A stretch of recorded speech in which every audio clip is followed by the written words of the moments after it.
પણ એક પણ મીડિયા આ બાબતે ભૂતકાળમાં કે વર્તમાનમાં આ વિશે શું બતાવે છે તે તમારે નક્કી કરવાનું છે. પણ અમે નક્કી કર્યું છે કે જે વાને તેઓ કહેવાનો, પછી જે થાય તે. તો વાત કરીએ મોદી સાહેબના ગઈકાલે નીકળેલા રોડ શોની.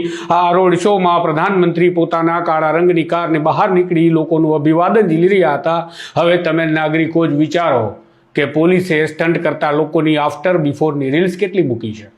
તમે સીટ બેલ્ટ નથી બાંધ્યો કે હેલ્મેટ નથી પહેર્યું તો પોલીસે તમારી સાથે શું કર્યું છે?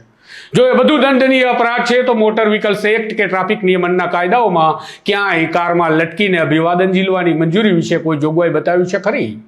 તો જો નાગરિકોના વાહા કાબરા થઈ જતા હોય અને નિયમ ભંગ બદલ દંડની કાર્યવાહી થતી હોય, નાગરિકો દંડ ભરી ભરીને થાકી જતા હોય, ત્યારે દેશના પ્રધાનમંત્રી માટે શું કોઈ કાયદો કે નિયમ છે જ નહીં?